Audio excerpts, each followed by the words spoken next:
the last 18 months designing a completely new user interface. And that new user interface builds on Apple's legacy and carries it into the next century.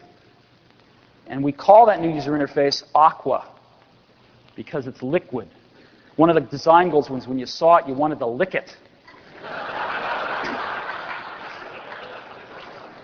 And so we call it Aqua, and this is the architecture for Mac OS X.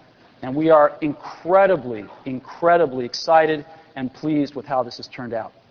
Now, when we talk about user interfaces, let me show you.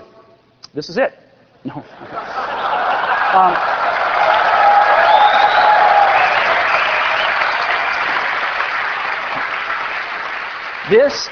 This is what started it all, right? The original Macintosh in 1984, 512 by 384, dots on the screen, black and white, kicked off a revolution. And we saw others follow in the late 80s. This was Windows 3.1 in the late 80s. And Apple followed up in the mid-90s with the current user interface called Platinum, still the best thing out there. And then this is Windows 98, which obviously came out in 98. So these are the user interfaces out there. They're all credible. They all work. How do we take this to the next level? Well, let me show you a few slides on Aqua, and then I'd like to demonstrate it for you. So this, you get a little feeling for what Aqua may be like. So I'd like to just start off, when you design a new user interface, you have to start off humbly. You have to start off saying, what are the simplest elements in it? What does a button look like? And you spend months working on a button. That's a button in Aqua. This is what radio buttons look like. Simple things. This is what checkboxes look like. This is what pop-up lists look like. Again, you're starting to get the feel of this, a little different. This is what sliders can look like, right? Now let me show you Windows. This is what the top of Windows look like. These three buttons look like a traffic signal, don't they? Red means close the window, yellow means minimize the window, and green means maximize the window. Pretty simple. And tremendous fit and finish in this operating system. When you roll over these things, you get those. You see them? And when you are no longer the key window, they go transparent. Right? So a lot of fit and finish in this. In addition to the fit and finish, we paid a lot of attention to dynamics. Not only how do things look, but how do they move? How do they behave? And our goal in this user interface was twofold. One, we wanted to give a much more powerful user interface to our pro customers. But two, at the very same time, we wanted to make this the dream user interface for somebody who's never even touched a computer before.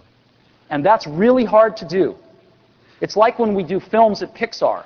It's really easy. It's a lot easier to make a film that appeals to 5-year-olds and under.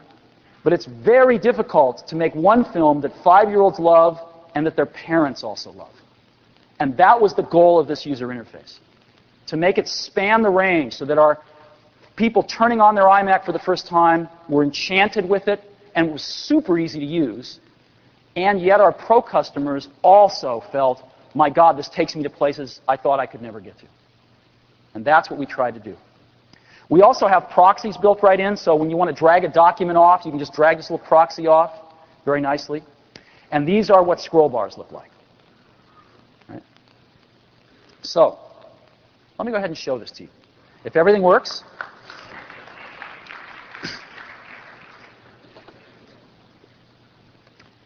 this is, very few people have seen this until today. We've kept this very secret, and it's my pleasure to show it to you now. So, let me first show you what a control panel looks like, just some controls. So I'll just open one of these preferences control panels. This is sound. Again, you can see what sliders look like here, pop-up lists, checkboxes, radio buttons, checkboxes. Now, one of the things we didn't want to do was to put a big black circle around the button that gets activated when you hit return. So what did we do? We're using the fact that, we have a gigaflop sitting here. Maybe we can do something with it. And so very gently, we just dim and brighten the button to say, hey, this is the one that's going to get activated if you hit return, and clean up the user interface. Let me just show you another one here real quick. Another preference panel. And so we think these look a little bit better than the current system does here.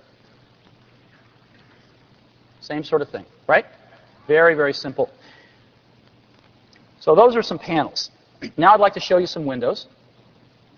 This is a window here. And notice when I drag the windows around, it drags the contents around. It also does that on resizing. You notice this? Kind of nice. And you see the scroll bars here.